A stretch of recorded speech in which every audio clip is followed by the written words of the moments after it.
Welcome to I Change the Narrative, a podcast for and about Black men, inspiring, supporting, and empowering Black men and Black boys. Today's topic is the relationship between sneakers, Black males, and hip hop culture. Before we start the conversation, I want our guests to briefly tell us about themselves and the work that they're involved in that lends itself to the topic or the lived experience. So we're going to start with Mr. Sean. Thank you. All right. Hey, thanks for having me. No problem. Appreciate you guys all here with me. My name is Sean Williams. I'm co-founder of Obsessive Sneaker Disorder and the Social Studies, SOLECIAL, Social Studies Sneaker Industry Education Program. Born and raised in Brooklyn, New York. Child of hip hop from 13 years old. Exhibition curator, cultural historian of sorts, and happy to be here. Thanks for having me. Thank you. Unc. That's me. How you doing? Good. RJ. I go by Unc. I just like it a lot better. Rob Smart is my government. Basically, I just run a small company, See You Different. We make shirts and apparel. We also have branched out to making socks now at our Rich Sock Clique.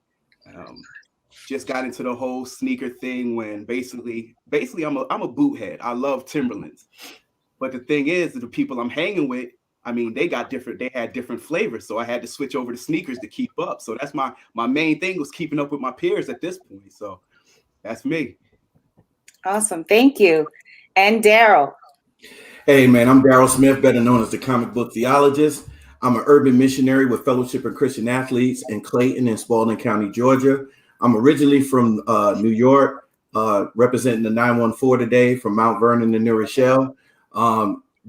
Just because I do a lot of urban mission works in the urban area, I actually connected with Uncle RJ. And from there, man, it just kind of shot off. A former player really got me into a particular line of shoe we'll talk about later. And so basically, I just became a new sneakerhead. So I'm probably a sneakerhead rookie out of the group, man. But again, happy to be back on your show. Thank you. And last but not least, Tracy Lee. How y'all doing, man? This is Tracy Lee, originally from Philly, now living in the DC area, with Howard University and all that. But we're an artist, hip hop artist, also an attorney, as well as an author. And sneakers are a part of the culture. As a matter of fact, so much so that I created my own sneak. It's called the T Lees. As you can see right here. So, I'm ready to get into the conversation. You know what I mean? Well, thank you, gentlemen. Again, this is not an interview. This is a conversation between Black males, and I am just the moderator. So again, thank you so much. So I'm going to get into the first question. How has sneaker footwear amplified Black male voices? Anyone can take it. Well, you know what's interesting? One of the things that I try to teach all the time is through social studies and through exhibitions and things is sneaker culture is hip hop culture. And as much as sneakers have become a lucrative business and industry all on its own, sneakers were chosen as part of the hip hop uniform because they represented anti-establishment from the beginning. And if, all of us here are old enough to remember when there were a lot of places you could not go because of sneakers. You were judged for wearing sneakers all the time. And Run DMC's My Adidas was actually a response to a diss track, a song called Felon Shoes from a band called Creative Funk. So, that also speaks to the narrative of why the shoes were chosen by, us, early on creating the hip hop movement, and why the shoes represented, we're not going to play by your rules. So with sneakers being as popular as they are today, and the industry being the behemoth that it is, and so many people are eating off of it and lives have been changed, I always make sure that the narrative there is always the fact that sneaker culture is hip hop culture, and it's ours. And there are a lot of people who have the money and resources and everything to try and change and what I call gentrify that narrative. But I make it a life's work to make sure that people never lose sight of that fact. So the hip hop voice is the sneaker voice. is our voice. That's how I feel. I remember, man, my dad went to this spot called VIM on Forward. See, Tracy, you know where I'm about to go, man, on Fordham Road in the Bronx. And we had him in Brooklyn too. Yeah, and so he was real cheap. Well, not really cheap, but he was very, very wise with his money now that I'm an adult. But he got me some lottos, man. Yeah. And he bought me a whole bunch of different patches. And those were the first name brand shoes I had. And nobody else had them. And so this was the time where you wore suspenders with the jeans and the pants and the Le Tigre shirts with the Dracar cologne. And I was you doing the 80s thing to me. So baby. In my heart, man. You kidding me right now. Man. I'm bringing it real. Yes. I can tell you, them 2 years in Walton, man, it was those lottos because I stood out different was the beginning of me remembering stepping into my own identity. And I think that's the other thing about hip hop. Someone that's big on purpose, identity, and effort. I really think people struggle with a sense of identity when they're not connected to something. And sneakers helped connected us to hip hop. I grew up with in Mount Vernon with Heavy D and Pete Rock. And so just watching how hip hop has evolved, you always looked at the shoes. My dad always said, you got to have on a nice pair of shoes, keep yourself well groomed, and have nice cologne. And so even to this day, and I will tell you, it is even harder in the church community when I have to turn down speaking engagements because I'm not coming in no Stacey Adams. I'm not coming in no suit. I'm coming in a tee with a message. I'm coming with my jeans or Nike shorts, and I'm coming with my sneaks. And if you can't accept me, then I'll stay preaching on the football fields. Y'all can have it. And so that's where that marginalization comes back in. Absolutely. Exactly. And so what I think, where I was joking with the fellas earlier, when I was younger, I thought a lot of the cats my age now was having a midlife crisis. But really, I look at it now as embracing the culture, man. I want Run DMC. I want Heavy D and all of them cats to know I didn't forget about the good times y'all gave me. So I'm going to still dress urban. I'm going to still embrace my culture. I'm going to wear my tats. I'm going to wear my chain because those were some of the best times, the block parties that we had. Just good music from Dougie Fresh and all of them cats, man. And so what I always say, I'm going to always remember the good times. You could judge me for what you want because God knows my heart. And so I always, when I put on a pair of Lebrons, I'm thinking about the times of, look, I'm 350. So I got to walk around like I'm the gospel Mr. Big stuff, man. Like, you know what I'm saying? Like I want people to understand where I came from. And rap is just, people interpret it different. Anybody can rap. Nah, bro, if you can't stay on beat like you can't sing, people, you trash. So I respect it. And this is what I always tell people. And Tracy, help me. Rap is the music. Hip hop is the culture. That's a whole fact. Absolutely. You know what I'm saying? And so part of the hip hop culture was the sneakers. And then from the sneakers, when JC said I made the Yankee cap more popular than the Yankees, I was like, boom. Now you always see me with a fitted. So it's always, I think the hip hop culture, people confuse the hip hop culture with the music. Right. The music is the genre of the culture. Right. But the sneakers and everything, the swag, the way we walk, the way we used to step high and come down low, like everything, man. So I'm sorry, man. I can talk about the 1980s all day, man. Listen, you know, one of the things to elaborate on what you just said is you said those were, you know, those times were important, but they were your times. They're your story. Exactly. You know? And this is the thing that I think, you know, and, you know, I'll stop it there because I want, you know, of course, respectful of the other voices. But when it comes to the standard by which we should be judged, our times and our journey should never be put in other people's box. And I say that to say, they don't tell Aerosmith, why are y'all still wearing skinny jeans and torn up shirts and stuff on stage and you're 70 years old? Facts. Why are you touring still? You're 70 years old. Facts. But we bought into this narrative now that if you're 50, you should not be in the hip hop lifestyle at all. You should do something else. Right. So that's something that's a major change that needs to happen. And it starts with us being able to do what, Tracy, you and others have done early on. Fifth element. The fifth element of hip hop is knowledge and mentorship. That's what you're doing, D. That's right. That's what you're doing. That's what all of us here is doing. That's right. And that's the part that should never get lost. And it has gotten lost because I was a graffiti writer. If I wanted to write graffiti, I could not just say, I'm going to go buy some markers and paint and just hit the town. I had to approach someone and learn through phases, tags, throw ups, pieces. Okay, you're good. Now you're ready for the yard. Yeah.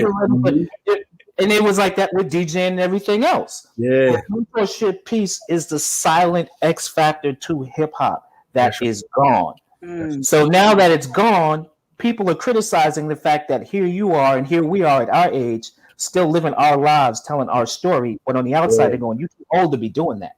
Yeah. Right. We got to get rid of that. That's right. That's right. But like with that, what you said, and I thought the same thing. I was talking to CB earlier, and call it a midlife crisis if you want. Because my thing is like, it's not like it's a crisis. It's almost like finding yourself again. Because as a black man, you have to basically jump through hoops to be accepted. And then at certain times, you understand it's okay. I don't gotta be accepted. I want to be my own route. I want to go my own way. And the only thing that does that is what you wear. I mean, listen, like I said, I'm just like, I just be so excited now because when you're younger, you can't, like what CB said, your parents buy your stuff. They give you what you want. And yeah, you could flip and bounce it. You can make it look great. But when you get older, when you could appreciate it, when you can go to that store and buy what you want and wear it how you want, it's just a whole different thing. We could all wear the same pair of sneakers. We could all get the same stuff and still make it look different and still reach different. Right. And that's a major piece of the original hip hop DNA, originality. So if I was going somewhere to hang out with, let's just say I was going to hang out with you, RJ, and I'm coming to meet you, and I show up at your door, and we're both wearing red and white Pumas. We already knew it was an unspoken word. Somebody had to change. Listen, and that goes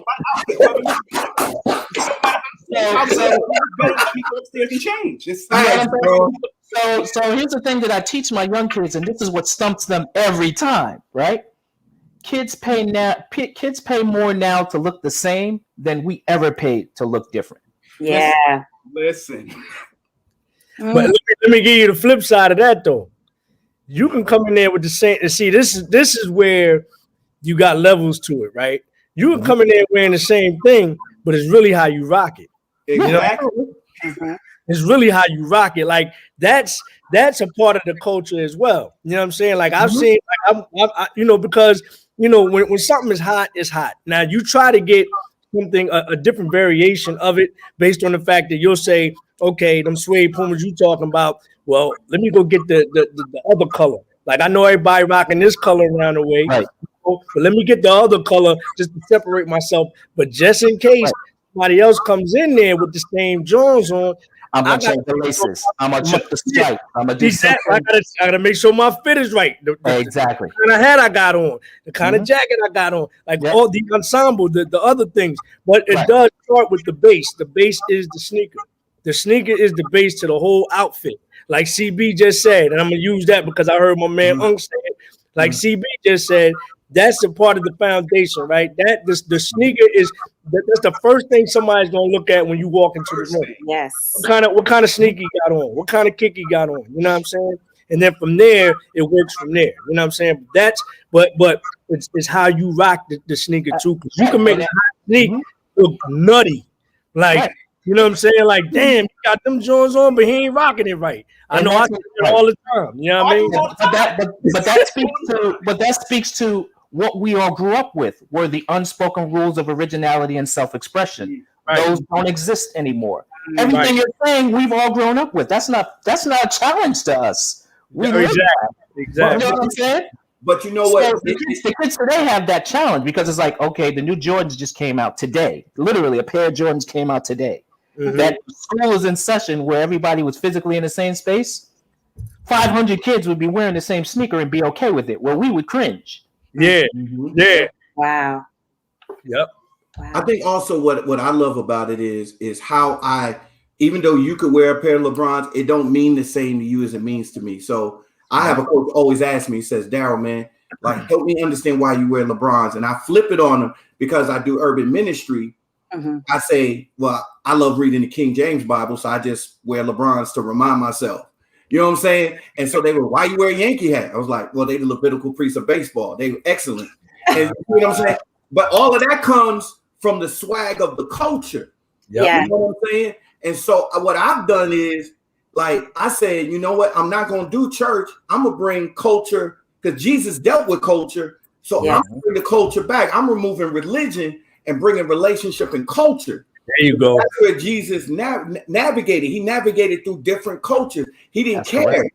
He didn't care if you was a Crip or blood. The same way he didn't care if you was a Jew or Samaritan. So, so I go into the hood like looking like the hood, and I feel like I'm a bridge between heaven and the hood. And so, so the first thing they always gonna look, they're gonna ask questions. And so that's the cool thing about it is like I got cats on me and Unc's hashtag now. I got cats now who are happy to wear LeBron. They was like, I thought I was the only one. And so, you know what I'm saying? So I'm just happy to be an influencer. But the one thing I will say is this, going back to skinny jeans and ripped jeans. First of all, I want to give y'all blast for patch. You ready, Tracy and Sean? And, you remember you couldn't wear lead jeans without them ripping the patch? Oh, absolutely. You see what I'm saying? They ripped the patch off, man, and it was a badge of honor to steal somebody. Absolutely. Now, I want to flip that. The culture, I used to be, my mom used to put patches on the outside of my jeans when I bust a hole in it. Now if I had them same jeans, I could sell them for $60. Yeah. And so it's all about the mindset. If I had the courage to wear holy jeans back in the 80s, I would have started a trend. Right. And so I think for me is not only do I share my history, but I learned like Jesus, he knew all things. So I understand the language. So when they say drip, I'm like, oh, okay, cool. When they say no cap, first thing I was like, no cap. I always wear cap. But when I understand the culture, now I flip it. I'm like, okay, y'all can be a drip. I'm a faucet. I'm always trying to raise it to get them to understand, like, let them be a drip, but you should be like a waterfall, man, constantly going. And so I think the more we share culture and see a lot of people complain about a lot of these new hip hop artists, but where were the old heads when these kids came in to kind of mentor them on the culture? Because it's all about social. And I'm gonna tell you, and I know we're talking about hip hop culture in the fashion, but let's not forget the social part that was a part of it. And in Atlanta, you had two rappers made a music video and stopped it and went and released like hundreds of people from jail with minor offenses, and they couldn't get out unless somebody bonded them out. And so now you see the social part, but them guys didn't get. I can't even remember their names, man. I got to Google their names. But them guys got so much. Those guys should have got so much love from the hip hop community because now they not only use their fashion, but they use their resources to impact the social part. And if you see the amount of kids that finally saw their parents, mothers that finally saw their children, we can't forget that part of the culture as well. Right. No, absolutely. Hip hop was started as a reaction to social conditions, gang warfare, economic inequality, the conditions in the streets. Yeah. So that's part of the DNA of why hip hop culture was started.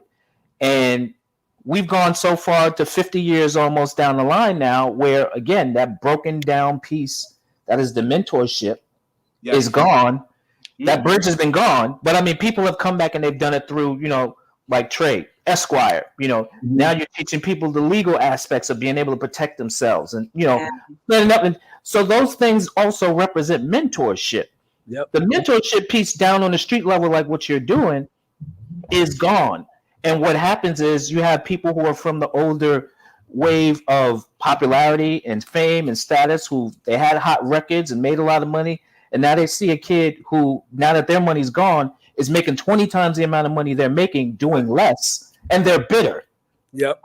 But that's what it is. It's not about that they made money. is that they didn't make as much as they're making now. But the DNA is gone with you saying that kid doesn't deserve to make as much money as he's making. Exactly. I'm better than him.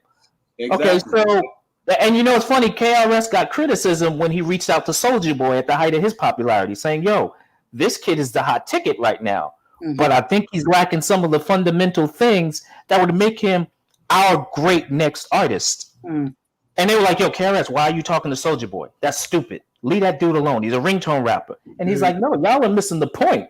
Right? He's a ringtone rapper today, but he could be our next great KRS-One if y'all just embraced him and showed him the DNA of what this is he's doing."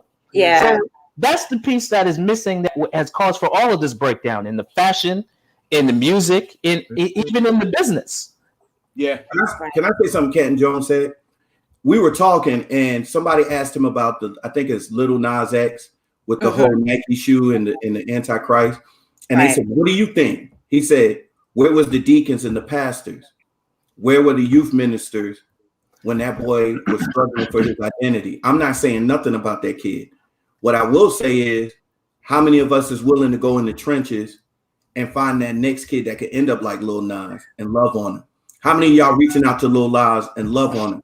And so I'm sitting there like listening to this, and it just fired me up because that's what we need to do, man.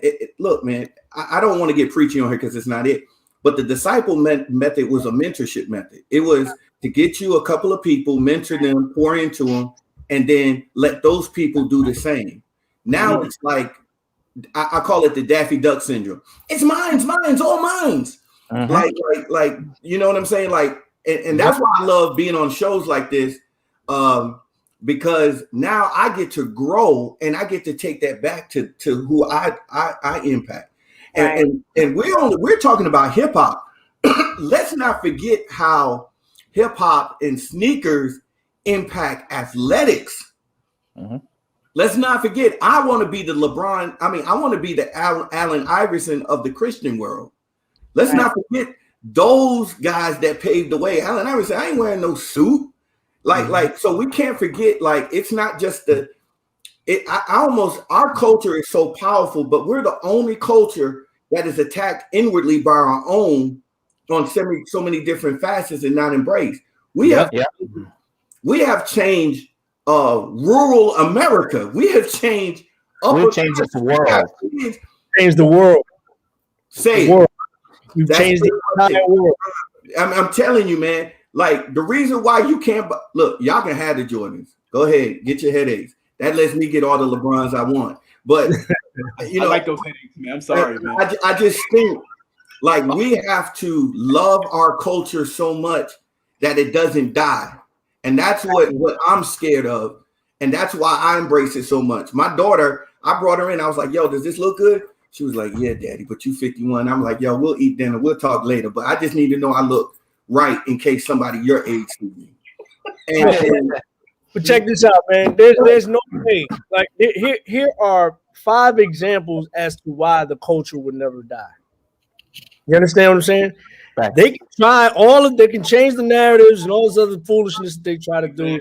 But as long as we are walking this earth and able to pass down the Jews to even your direct descendant, your child, the culture would never die. It can't. It's impossible.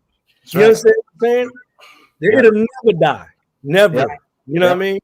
And to expand on Tracy's point, right? So I've been in the sneakers for over 35 years. And just like you, as long as my grades were right, my mom would buy me any sneaker I wanted. And that's where the beast got fed from early on. Yes. And, to the point where, to this point in my life, I've had over 4,000 pairs of sneakers, right? But I reached a point. He said about 20 years. Yes, 4, I said 4,000. But follow me now. I'm with you, bro. My partner and I started the first sneaker talk show in 2007 called Obsessive Sneaker Disorder, because we realized that there wasn't a voice or a place for people who love sneakers as much as we do to express ourselves. Right. First sneaker talk show in the industry, and now we know there's a million of them, right? We didn't do it for money. We didn't do it for ad sponsorship. We didn't even do it for the free sneakers and everything people get these days. We did it because we wanted to create that place to evangelize, just to speak your language, evangelize the experience for people. So 2 years later, we start getting consulting gigs. We're at Nike, Adidas, Puma. We're at the headquarters, meeting people, doing business, advising them on how to navigate and speak the language of our culture. Wow. And we see something missing. We're missing. Yep. We're not working there. We're not working there. There's not even a discussion about us working there. Right. And that's where the problem we saw was a call to action for us to start social studies. Because there's two problems. The first problem is, you just said the mind. Yeah. That's what's happening in the sneaker industry. People get into the sneaker industry and it's the best kept secret ever, because these are the three things that, and now I'm a living example of it. When you're in the sneaker industry, you dress how you want. You travel anywhere in the world you want to go on the company's dime, and you get free sneakers. Who wouldn't want that job? Right. They held the jobs for so long, and even the people of color who work in the industry never came back to the hood. Again, here we go with the mentorship and bringing the next person up. They did not come back and say, hey, D, hey, Trey, hey, RJ, hey, Nika, y'all want to work in the sneaker industry? This shit is really cool. None of them. So we already know certain people are going to keep it for themselves. But us, we didn't come back. So that's what made us decide to start the social studies program. And that's what made us realize that unless somebody comes back and is that bridge just like you, we're not going to have as much power over the creativity and executive decisions and everything that goes on in that industry, just like so many others that have the same problem. But for me, again, sneakers is the drug and it's the vehicle. So it's the same thing that's happening with the music and fashion and everything else that relates to our culture. There's this me that people hold on and don't come back. And don't say, and I'm always in, I have 3 kids myself. My son is 19, my daughter's 21, I have a daughter 12 years old. It wasn't really until my son was born that I said to myself, okay, I'm into kicks, everything that we're into. It's sort of a rite of passage to go buy your son some sneakers. You're like, okay, now Bob's you're gonna get them fresh, That's right. At that point now, we're going to the store and we're having conversations about him making his own choices of what to buy. That's good. And I'm looking at the wall, and everything that he has a choice from to buy and pick for himself is the same sneakers that I was wearing when I was a kid. That's where I had the problem. There you go. It'll never die. It would never die. It'll never die. And that's where I had the problem, because I realized then that there's going to be a maintenance of the power balance and the structure that currently exists unless we get the future level of talent into the industry to change that wall. Yes. And change all the other things that go on before a sneaker reaches the box. Wow. Can I ask a question? Can I ask a question real quick, since we were on some sneakerhead? When you had 2 guys that made affordable sneakers as athletes, but we didn't buy them and embrace them, I want to know why. I'm going to throw out 2 names. Stephon Marbury. And Shaquille O'Neal. Why here's the thing. I want to know, why didn't we, as a coach, and I'm guilty of it. When I saw Shaq's in Walmart, I just was like, nah, they ain't in Foot Locker. I'm gonna keep it moving, because I was scared I was gonna get Joan. But I'm curious to hear what y'all would say. Was it hot though? That's the question. See, here's the thing. I don't know it's subjective, but is the sneaker hot? You know what I'm saying? Like that's what it all boils down to. You know what I'm saying? Then you have something to work with, because then you can cause a snowball effect if the sneaker is hot. If the sneaker ain't hot, it's not gonna move. I don't care who put it together. You see what I'm saying? Go ahead. That's just my opinion. No, that's the truth. That's the truth also. And you as a sneaker maker yourself, here's the other piece. You have a targeted audience for what you create. So sneakers all have a targeted budget for how much it's going to cost for them to be made. And that causes for a lot of limitations in what can be used to make the shoes. Stephon Marbury sneakers were actually a success, but they were done in partnership with a company with a horrible business model named Steve & Barry's. At the same time Steve & Barry's had Stephon Marbury, they also had Serena Williams. So they had two of the heavyweights in sports, that can speak to us in their roster. But they had such horrible business practices that just as fast as they got hot and they were the topic of discussion, like that, they were out of business from horrible business practices. Now to talk to Shaq. Shaq has sold over 140 million pairs of sneakers since he started his line. There ain't too many people out here who can say that. But the reason why he has sold 140 million sneakers, yet we're still saying I can't do it, is because it wasn't for you. The target audience was someone who, like Shaq, goes to Walmart a lot, and their parents or their personal budget says, this is how much I'm willing to pay for a pair of sneakers. You know what other brand is in Walmart that is an old school brand we used to wear back in the days? Avia. Ooh. Yes. That was my high school basketball sneaker. Yes. Avia has had for the last 10 years almost a Walmart contract. Their shoes sit right alongside Shaq's. Yep. Wow. And they're clothes. I'll tell you this. I bought a few pairs of Jordans from Walmart, man. So I mean, and they were not resale price. So it's like, and that's the other thing too. Like Walmart also on Walmart.com contracts to third parties that do sell Jordans only through Walmart.com. Though. Did not know that. Wow. Oh yeah, I saw a few pairs that were like, you go to the reseller and it's like, I'm not paying that price. You go to Walmart and be like, wait, that's the original price. So I'm not knocking Walmart at all. Hey, especially now, bro. Look, I don't care where they are. If they hot and they a nice price, I'm buying them. Like, the older you get, it don't matter. You know what I'm saying? Let me ask you guys this question. Because social media plays a big part in the high demand and increasing prices for sneakers with consumers rushing to show off their sneakers on platforms like Instagram, is it now turning into a status symbol? It's self-esteem in a box. A status symbol. Yeah. Is it now turning in purchasing these sneakers? Is it now a status symbol instead of just trying to express themselves? Go ahead, RJ. I'm sorry. It's always been a status symbol. That's never changed since I was a student, since I was a teenager. It's always been a status symbol. Okay. You know at least around my way, it's always been a status symbol.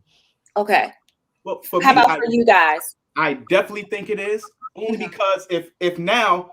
Before, there was no such thing as draws. There's no such thing as raffles. Before, when you bought a pair of sneakers, it didn't say got them. You know what I'm saying? Before you got a pair of sneakers, they took the money out your account. You went and got your sneakers. Now they make it where it's a big thing. I like them. But everybody, ain't nothing like the first time I really hit on some sneakers I liked. It was amazing. My whole phone lit up. It said you got them. And it was just an amazing feeling to be like, I got these sneakers. Yep. It's just, and that's where they poised you to. They positioned you to really want that so bad because you can't get them. And I see you guys when you post that on Twitter, the got them. I'm like, oh wow, that's something new. So here's what's wrong with the industry, and this is one of the things I would love to change. Right, is that whole scenario right there that was created by Nike. Think about what's happening there, right? Because there's two things that happened with that same experience. RJ said, got him. It's somebody else. But there's 10 more people who are complaining that they didn't. Right. Oh, yeah. If you look now, Sean, every other place is doing it now, too. Adidas does it. Foot Locker does it. They all went from doing this because it means, hey, I went to this place and I was able to get them. So if you go to that place, you can get them, too. Right. But here's the part that I want to change and is an issue. And this is what I teach to the students of social studies. You work for your own hard-earned money, right? And you should have the ability and means to spend it wherever you want, right? But here's what Nike has done that has changed the way you perceive how you buy. The people who got them, they've created this little screenshot thing that you can celebrate on social media that you got them.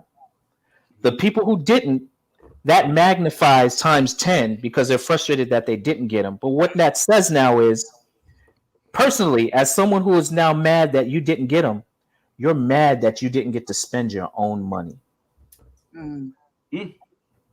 I think you got to know the hustle too. I was explaining to RJ this morning.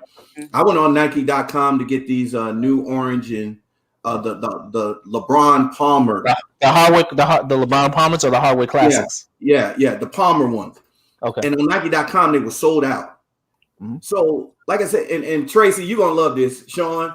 The hustle don't change. You just got to find a way to hustle. Right. You know what I'm saying? So I went on this search on Twitter, because Twitter tell you everything. Everybody like, damn, go to Instagram. I'm like, yo, I got crooked teeth. I really don't like that too much. Like, that ain't my thing, right? But I'm keeping it 100. Like, yo, you know what I'm saying? I'm like J. Cole. I got a crooked smile. I'm cool with it, bro. But, that ain't my thing. But on Twitter, man, it's just a wealth of information. Mm-hmm. And so what I did is I put in LeBron James 18 Palmer, and all of these links started coming up. And I started clicking on them, and I was like, oh, they ain't sold out. They're over here. Oh, wait a minute. They got a 15% discount.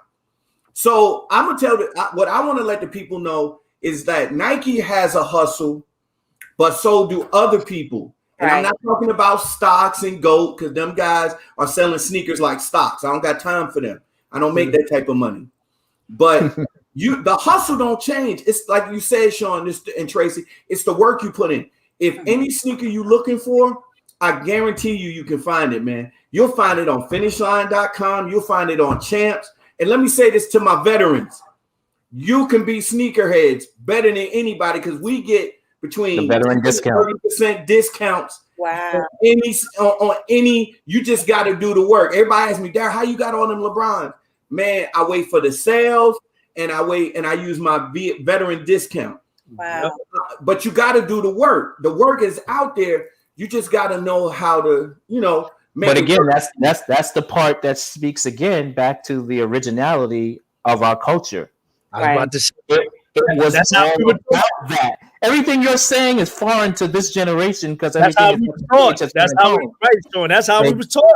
It comes second nature to us, man. It's like, like you said, it's about the hustle. Well, we've been hustling for the last, 30, 40, 50 years. So it's like, it's nothing to us. Whereas to another generation, it's like, damn, you got to do all that? Yeah. You do? Yeah. If you run them, yeah. Wait a minute. You got to check all these stores and talk to people? Why would I do that? Can I give y'all an idea? So when I decided to like really be a LeBron sneakerhead, I gave away all my Kyries, all my Jordans. I didn't sell them.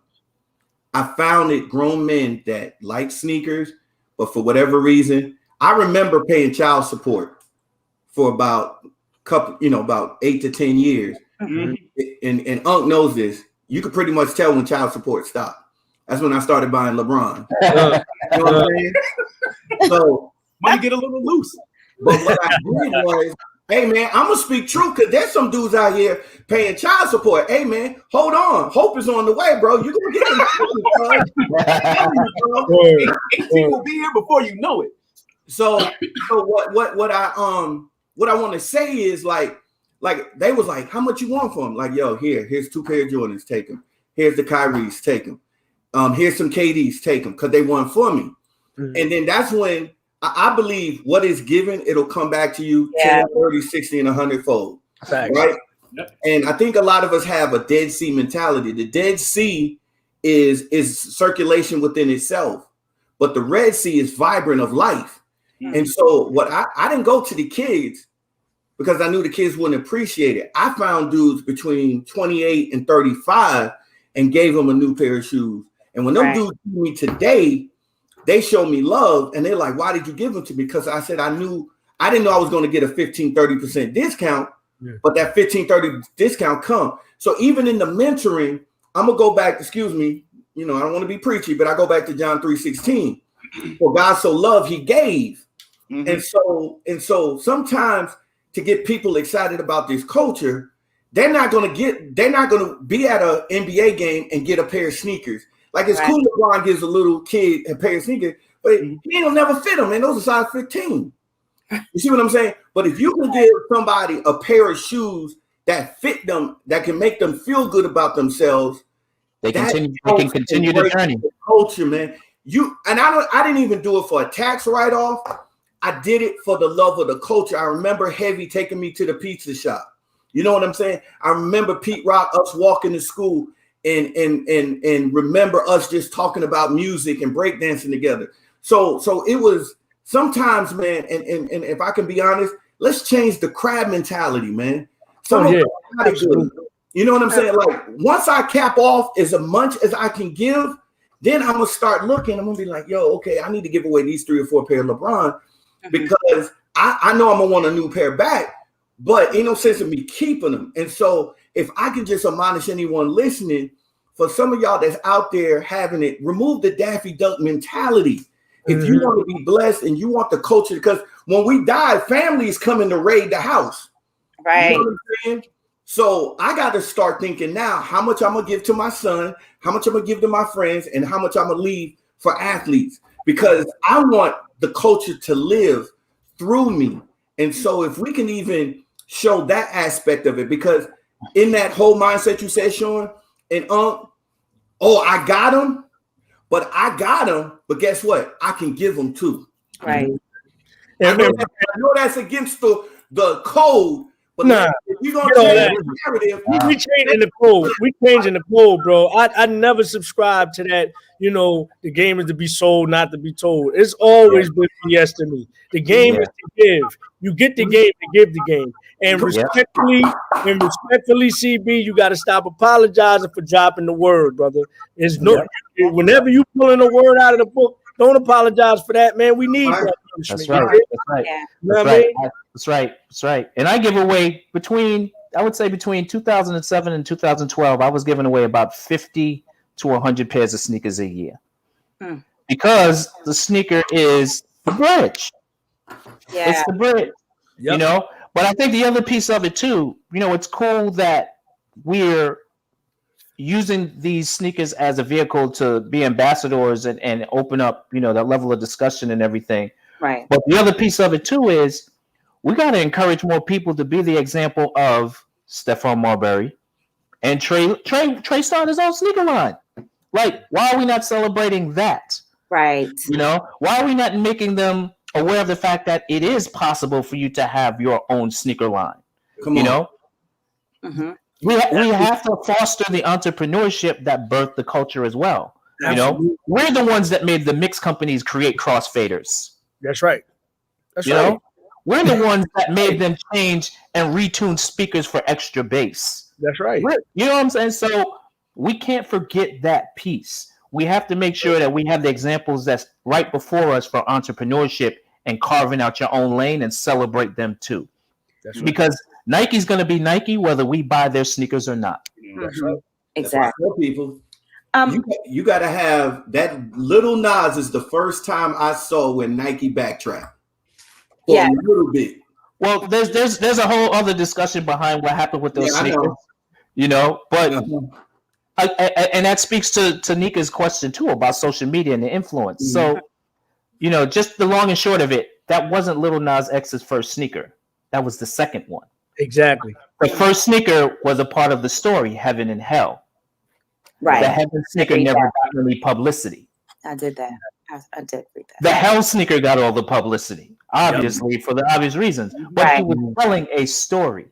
And it was a personal story he was trying to tell about what he's been going through since he's become Lil Nas X. Sure. Gotcha. But the majority of the story now dominated, you know, is the devil's shoe, the Satan shoe. And that's what's wrong with what's going on right now, too, is we're not investigating someone's whole story and the point that they're trying to make. We're just running with these little pieces that end up going on social media. Sound bites. Yeah. Right. You know? And when you look at the totality of the entire story he was trying to tell, it was awesome. Sean, do you can you give us any insight to the blood piece, the human blood?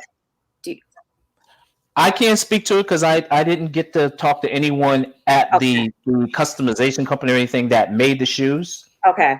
I'm willing to bet, honestly, the human blood thing was a gimmick. Got it. Okay. I'm willing to bet that. Okay. Awesome. Now, this question is for Tracy and Sean. What made you all get into developing sneakers? Because to be honest with you, I think our young men, this is a creative outlet for them, and they need to know. There's no one I don't know of, but you two, that are able to walk some of these young men in the process of creating sneakers. And so I want to hear from you. What was that experience like? Why did you do it? Sean, mine is real simple because you probably got a more intricate answer to that. I was just tired of wearing somebody else's sneaker, like Nike, like Adidas, especially the others. Like, you know what I'm saying? Why not? And I think Sean touched on it beautifully. Like, why not invest in ourselves? Right. Why not invest in our own brands? You know, if you're going to walk around promoting somebody else and giving them thousands and thousands and thousands of dollars throughout your lifetime, to me, we're at a stage where we need to take control back of our dollar and of our brand. So that's simply the reason why I did my own thing and created my own sneak. You know what I'm saying? So that I didn't have to, or don't have to, and I'm not saying that I don't have a pair, right, and all these other things. Right. You know what I'm saying? But now that I'm in a position to create my own, then why not? You know what I'm saying? Right. And that's simple. Yeah. And that's the piece of it that is so important, is celebrating examples of where it is possible to do it for yourself. Right. Trey has his own story behind his shoes and why he created them and what he wants to convey to a consumer. And it's going to resonate with someone, right? And just like music, same way music had a target audience, so do shoes. Yep. And here's the crazy thing, right? So here's one of the things that I learned a very long time ago. And this is it might come as a shock to some, but when you think about it, really it isn't. Mm-hmm. Most of the sneakers that come out today, if it's not a technical running shoe, a golf shoe, or a tennis sneaker, is not made for anyone over 30 years old. None of it. That's a fact. Those three categories I mentioned are made for people of the age and older. Everything else is not made for anyone under 30 years old. Why? Here's the difference. We all learned about disposable income versus discretionary income. Mm-hmm. Sneakers are a disposable income item. That's a whole fact. The minute that you have to stand there in front of a wall of sneakers and think about whether you paid your bills for this, that, and the third, and groceries, and start thinking about all of that, the sneaker is not for you. That is correct. The Say goal, that again, bro. Say that again, man. You're right, brother. Say that again, please. Say it again, bro. I'm serious. The minute you have to stand in front of a wall and think about all your bills and responsibilities before you buy that sneaker, That's the the offer, sneaker is not for you, right? So for those who are 30 and under and all the sneakers, even LeBrons and everything else that we've been talking about, the goal is to make the story compelling enough for you to just see it, be influenced by whatever's happening in social media, whatever your friends are saying, and indiscriminately, without any reservations, spend your money, buy the shoe, and walk out. That is the goal of every sneaker company on this planet that makes those kind of shoes. Wow. So when we celebrate someone who has decided to make their own sneakers, they already have gone through the pace enough to unlock the code of the next level, which is, I understand that people have choices that they can make that aren't mine. So now when I choose to make my sneaker, how am I going to have that conversation, or how am I going to create a story that resonates with them to the point where they can indiscriminately buy my shoe? Because you want that same reaction. You want that same, without thinking about it, purchase. What elements have I added to what I'm offering to make them treat these the same way as they would buy a Jordan in 10 seconds, 15 seconds? What's the cause that's tied to this that's near and dear to somebody's heart? Do these colors resonate? Is it related to is it a Howard University shoe, which we know that brand is strong? People without thinking, if it's Howard, I'm on it, So those are the kind of things that we don't train our youngsters to realize that they hold the economic power to. So when I say that, when I'm teaching, I'm telling these kids in middle school and high school, if you're under 30, this is all for you. It's not for me. they look at me and they go, "But you have so many, and you've done." I'm like, "Yeah, but I'm telling you honestly, you hold the keys to this industry because the minute you guys don't like something, and you let your dollars talk, that's when the brand is going to shake the tree and go, wait a minute, That's right. last quarter we didn't do well because that pink, orange, and green stuff we put on the wall and that partnership with said rapper didn't work out. We didn't have our ears to the street on that one. We missed it." The more that happens, and it has to happen concurrently, that's when the industry is going to change to the point where, okay, I think we need to start talking to a younger generation of people and get them hired. We need to start talking to some new designers because we've been selling the same, model of shoes just in different colorways for the last 15 years, and it's not working anymore. The gig is up. Right.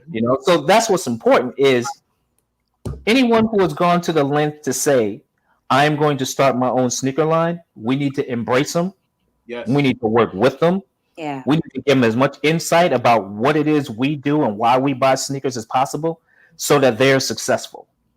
I have 29 different brands of sneakers in my closet. When I say that to some of my students, they go, "There's 29 sneaker brands around?" That's part of our problem. You know what I'm saying? So that's what I teach to the students is, okay, this is cool. What's here and happening for you now is your thing. That's your bag. It's made for you. But there's another bag waiting for you the minute you decide that you've had enough of that and you can make your own. That's right. Right. If I can just add to because I know a lot of people are hearing this. And so if you're standing at the wall and you got to pay that light bill, and since again your lights turned off for a pair of shoes, anything. But the hustle, I'm gonna go back to the hustle. You better go to Ross. You better go into Marshalls because here's the deal. Back in my day, sneakers had an expiration date. These sneakers don't have an expiration date now. So you can find Jordans, you can find a whole bunch. Look, man, I remember going into my foster mom bought me Skippies, and now I can tell who know what Skippies are because we had a song Skippies cost $1.99. We used to call them bunnies. But these sneakers don't have an expiration date. So there's a lot of times, man, I go to the upper echelon, and we know what that means. The upper echelon Rosses and Marshalls, and I find the dope sneakers there.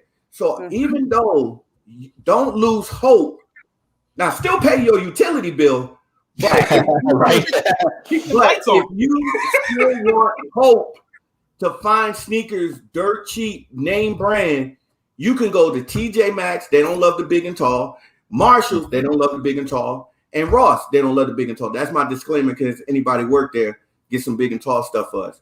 But they have a lot of name brand sneakers there on those racks, man.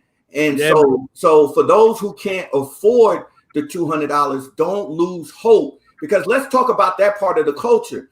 Me wearing Skippies made me or Sears and Roebuck 440s scar me. I still remember the name of the sneakers. I'm thinking I'm walking into school and they laughing at me. So I want people to understand, like, look, there's an identity connected to this sneaker, but it don't have to be your identity. And you could be smarter where if somebody say, yeah, I paid $250, you could laugh at them and say, yeah, my mama got them for $50 at Ross. Now, guess what they're going to do? Instead of going to Foot Locker, Sean, tell me what they're going to do. They're going to do just like Uncle did. They're going to go to Walmart or Ross and get the same shoe. So for those cats that's on here that don't have a voice, my narrative to you is you don't have to pay the same amount, but you still have an opportunity to get the same shoe at a later date and don't sweat it because it don't expire. Yeah, it was different back then when there was one sneaker, just like one record ran the summer, there was one sneaker that ran the summer. That used to be a real thing. The sneaker ran the summer and the record ran the summer. Now, but that's no longer the case. You're right. Like inventory gets inflated and misrepresented and redistributed in the wrong ways. And Ross and TJ Maxx are two of the most profitable companies in fashion, period. Yeah. And All Janika, right. Janika, can I just say this? Sure. I'm just gonna say this, and I'm not trying to give him a pub because he didn't ask me, but I feel like the sneaker industry is changing the sock industry. Yes. Oh, absolutely. And I've learned that hanging out with Uncle RJ. Yeah. Like during Christmas, I went to Walmart and found like 8 packs of cartoon socks for $1. And because I saw RJ doing it, I started accessorizing socks like I used to do in church. Yeah. So I mean, like me and him, I used to laugh at him. And when I told him I came out with a cart full of socks, I still have socks I ain't wore since December because I'm connecting it to the sneaker game. Right. And we learned it all from that dude, man, RJ. So let's not forget how it changes the fitted game and the socks game. No. All right. Absolutely. Listen carefully. Top 3 sneakers of all time. RJ.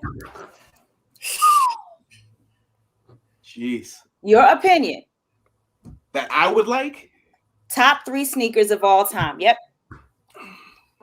My favorite sneaker is the Air Force 90s.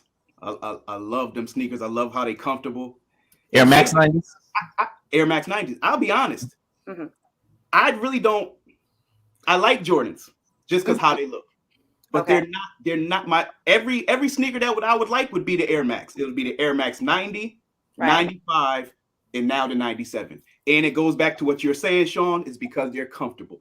I mean, the Jordan, I got, like you said, I got a wall I look at to see what sneakers I could wear on the weekend because I work a job where I got to wear boots. So it's like, so it would be Air Maxes all the way. 90s, 95s, and 97s. That's wow. Wow. Okay. Daryl, what about you? Top 3. Number 1. Y'all gonna be shocked because I ain't gonna say LeBron. Allen Iverson's the answer. Allen Iverson's the answer. Okay. Number 2. Again, not LeBron's. This tells you how far I used to think about getting these sneakers and couldn't afford them. The Ken Griffey Juniors. Oh, nice. Look at Tracy. Tracy. Yeah. Number 3. And we can't forget this. I think he changed the way the sneaker game, and it's a tie for number 3. Again, not LeBron's. The David Robinsons and the Reebok Pumps. Tie for number 3. Wow. Look at Tracy. Tracy, you're up. Top 3 sneakers. Wow. Okay. So I'm gonna go backwards. I'm gonna start with 3. Okay. I'm gonna go back, man. I'm gonna go back a little bit. I'm gonna go back to even before the Jordans. I'm gonna go back to the Dr. J's, the leather joints before but after the Canvas All Stars. There was a Dr. J that Larry Bird and Magic had a similar style to after Doc's original joint, but they leather with the star, the weapons. But there was the original Dr. J joint. So that's my number 3. So the Pro Leathers. Yeah, the Pro Leathers. There you go. Number 2, and this is all strictly for comfort. I would have to say the Reebok Classic at number 2. Yeah. Most comfortable. One of the 2 most comfortable sneakers I've ever worn in my life, and I still wear them to this day. Yes. Which brings me to the number 1, the Fila Men's Original. Wow. Tennis. Wow. Great choices. Great choices. Amazing choices. Comfortable and stylish. Like it seemed like you're just walking on cotton, man. You know what I'm saying? And we taking it back to the 80s. This is all 80s right here. Right. Oh boy. Sean. So yeah, no Lotto love, man. Oh no! The only reason I didn't put Lotto in there because I had them too with the patches and all that. Basically, it was a battle with the comfort. The battle with the. I already gave you the Dr. J's, which aren't the most comfortable, but they stylish. But then when we get to comfort and style, that's when I had to bring in the classics and the Fila. So yeah, all salute to the Lotto. Salute to the Lotto. Sean, what about you? All right, so I'm going with 3 game changers. three sneakers that completely changed the entire business. Yeah. No chronological order in terms of my preference, but chronological order in terms of what they did to change the business. Okay. So the Adidas Superstar, Yes. which single-handedly took Chuck Taylor and moved them out of the NBA. 1968. We'll go to the Puma Basket. Woo! Which of course was that shoe that growing up in, the 70s and 80s, at, the early years of hip hop, that was the ultimate utility shoe. It was the B-boy shoe. It was the graffiti shoe. It was, it was everything. Mm-hmm. Still being made today. Mm-hmm. And then the shoe that changed everything in terms of, and this is where we're going to Daryl's lineage of loving LeBron's. The 1986-87 Nike Air Max 1, the shoe that Nike introduced to the game that showed the visible air in the midsole. Wow. Those are my three all time. Wow. I'm surprised you didn't say the Stan Smiths. I thought you was going to say the Stan Smiths. But the reason why I didn't say Stan Smiths, which they are in there. If I had to do 10, I would put Stan Smiths in there. They changed the game for tennis. Yeah, but it really isn't originally Stan Smith's sneaker. That's why I didn't. The Stan Smith really belonged to a tennis player named Robert Halle, who retired, and then they put Stan Smith's name on it. Wow. Exactly. So if you guys remember the sneaker exhibition at the Brooklyn Museum called The Rise of Sneaker Culture in 2015, I was one of the curators of that exhibition. And in that exhibition, we have the model which shows Robert Halle's name on the tag and Stan Smith on the side like you see it today.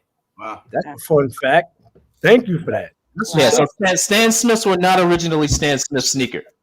Wow. So, but they did change the game in that tennis sneakers before them, they really were not the kind of shoes that you could wear on and off the court. They really were just that really conservative, we play tennis kind of shoes. They are game changers, though. You're right, Trey. Yeah. Hey man, why don't one of y'all man start like a sneaker convention or something, dude? So I can fly up there, man. I got both my shots and a whole bunch of more, bro. I need to come up there, man. I need this type of education. And let me say this before Janika cuts us off. No, we ain't get Unc's top 3 yet. Hold on. No, go. My bad. Go ahead. He did. He was the first one. We got his, but we didn't get Miss Nika's top 3. Oh, yeah, Nika. Come on. That makes sense. Yes. No. Okay. Come on, you put her on the spot. Good. Right. I like the Nike Air Max. Mm-hmm. I no particular order though. That's right. That's what Unc said. That's right. Yeah.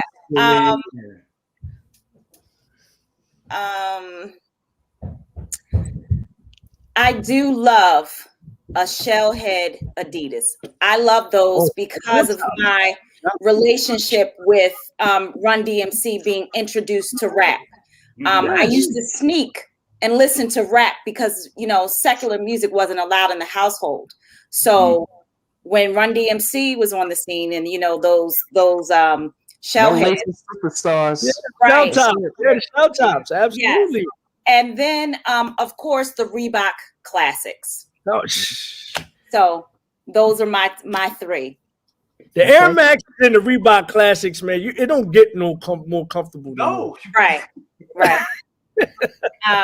Yeah, so those are mine. I have 2 more questions. Fill in the blank. Every Black man should own a pair of these in their closet. RJ. Man.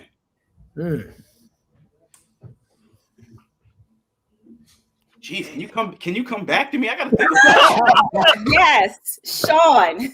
Jeez. Every Black man should own a pair of Black-owned sneaker brand sneakers. Absolutely. Daryl. Every Black man should own a pair of Tracy Lee. No, I'm kidding. I'm just giving him a free pub. He didn't even hear. Yeah, Tracy. No, real talk. Every Black man should own a pair of sneakers that celebrates his identity in life. Tracy, fill in the blank. Every black man should own a pair of blank in their closet. So see, CB did some off route answer. I thought we was looking for like a specific pair, man. However you answer it. So, Okay. So if you're gonna do that, CB, then I'm gonna say, repeat the sentence again. I'm gonna fill in the blank. Every black man should own a pair of blank in their closet. Sneakers that represent hip hop. Awesome. All right. I'm gonna be a little bit off with him, but I feel every black man should have a pair of hard bottom, some kind of dress shoes in their closet. even though, you know, we were good till you said that, but I get you. When you go to a job, for some reason, you gotta show your best before you can get in there. I feel you. Have that, be yourself, I would say, but I would say you gotta have a pair of those. And I got a pair. I got it. Me too. I got a couple. Good. One of our listeners, Sherman, these are his top 3 that he wants. That he thinks. Air Max, Griffey's, Stan Smiths. Yes. And my wife just came down here and gave me her 3. She said, Thank you, Lori. Thank you, Lori. The Reebok Classics, Yes. the Invisible Nike, whatever that is. I think that's without the swoosh, but with the dots. You know what I mean? And then the K Swiss. Yes. K-Swiss Now I'm going to tell you something, K-Swiss. Tracy. I don't know if you know this, but Lori and I used to go to camp together, and she told me. would wear the Reeboks with the white slouch socks. Oh yeah. 5411s. The 5411s. Yes. 11s. That's a hood. That's a hood classic right there. Every female in the hood had those. The 5411s. Are you kidding me? Yeah. Yes. That was part of the uniform. Yes. Right? We got to bring a part 2 back to this show. Definitely. We got to bring a part 2 back to this one. Sherman also says to let me know when the conference is. I got my shots too, CP. So he's all ready for this conference. Yes. All right. So preferred method to store and preserve sneakers. This is a good one. I take the paper that comes with the sneakers out of the box. Out of the box. I take that paper that the shoes are wrapped in when you buy them out of the box. Okay. Because that helps with, the sneakers deteriorating faster in certain conditions. So that's one tip. There's a lot of ways to answer that, because depending on what part of the country or the world you live in, where the climate is different and the temperature in your house and everything, that's a different answer. But the basic universal one that I tell everybody is take that paper that comes in the box with the shoes, not the ones that go in the sneakers themselves, the ones that the sneakers are wrapped in the box. Take that out. Okay. Yeah, and then to add to that, I do that, and then I always, depending on for most of my sneakers, I'll take that paper and shove, like whenever I finish wearing them, shove them right back inside of the sneaker so that it keeps the form and shape, and that the leather does not, wrinkle or anything like that. But if I don't have paper, I'll put socks in there. I'll put anything that helps it keeps its form. Yeah. Correct. What about you, RJ or Daryl? Doesn't matter. You go ahead, RJ. Please, man. I'm taking notes. I'm about to go do that to my sneakers right now. RJ about to be in the house is throwing paper out of all the boxes. All right. So what I use is I'm new, but I don't have space like that. So I actually got a couple of the Starlight drawers, 3 drawers that stack up. I can fit 2 pair of Lebrons in each one. So that's kind of how I've been keeping them, man. I'm from like hood New York, where roaches lived in paper. And I know what I'm talking about, man. I still have like nightmares of roaches walking around with their antennas braided and stuff. So I keep 2 pairs of LeBron in each drawer. So one container can hold like 6 pair of my shoes. I wear a size 13. So that's kind of how I've been storing them. But now listening to these guys, what I make, because I make sure I wear my shoes. My shoes are not for reselling or anything. It's more or less for me to wear when I'm in the ministry. So, I try to make sure, and they're clear. So I'm mindful of, because my ADD mess up. I don't got time to be looking at the box, worrying about the color. I just like to see straight through the drawer. So that works for me. And for everybody that's on my economic level, don't let the chain fool you. Like, they cost $14 to hold 6 pair of shoes instead of going on Instagram and getting that one little shoe box that Tracy and Unc and Sean may have that costs you $20 a box for one shoe. Nah, just go to Walmart. I'm giving you the poor man's highway to sneaker care, bro. I'm surprised none of you said 2-liter Ziploc bags. I don't store my sneakers in Ziploc bags. No. Is that inappropriate? No, it's appropriate if you don't wear your shoes, because if you do, who wants to pull their sneakers out of Ziploc bags like sandwiches all the time? That's a fact. Right.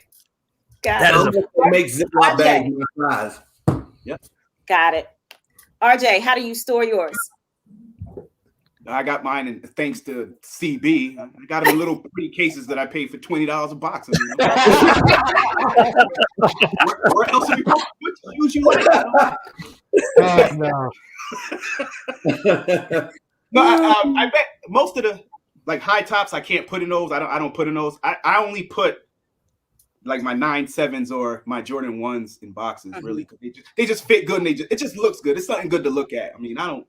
I got to go take the paper out the boxes now. Thank you, Sean, because I do not want my stuff looking crazy. So I'm about to go handle that in a few minutes.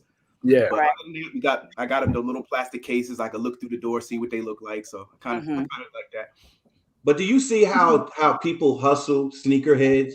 Yeah. That they charge you $20 for a plastic box instead of keeping the original Nike box to make you feel better about yourself. Like, the hustle is just so great when it comes to shoes. It's not even.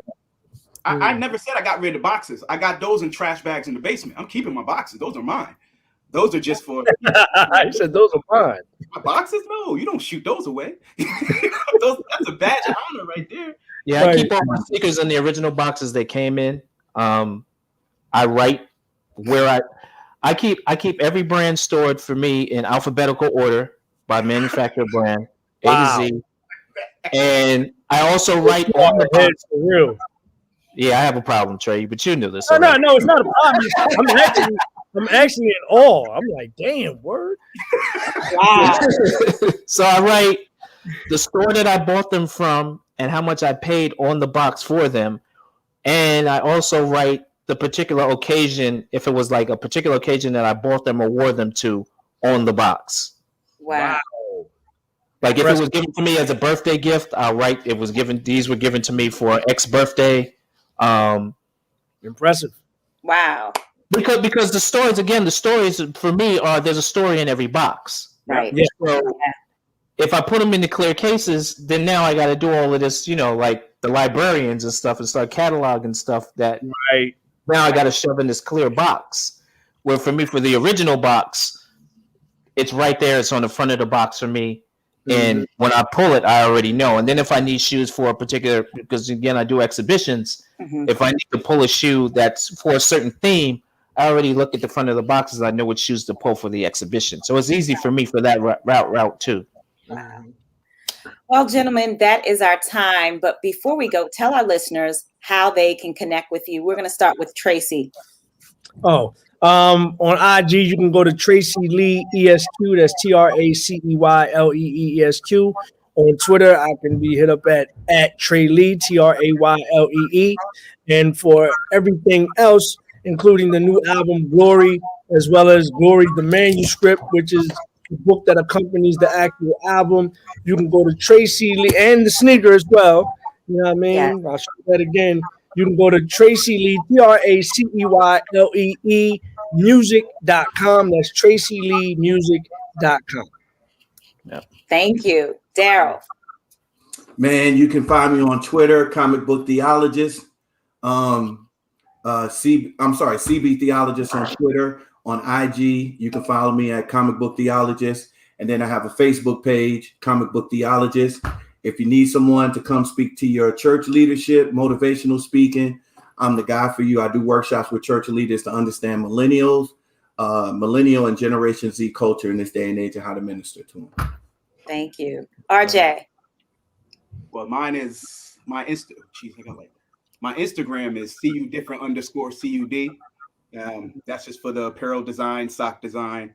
On Twitter, it's CUDifferent. It's also uncle_RJS, or it's going to be at Rich Sock Click if somebody wants to get some socks or something. So that's the 3 for me. Thank you. Correct. Sean. For me, the best way to reach me, either for personal reasons or for our social studies sneaker industry education program, would be on LinkedIn. Sean SEANO Williams.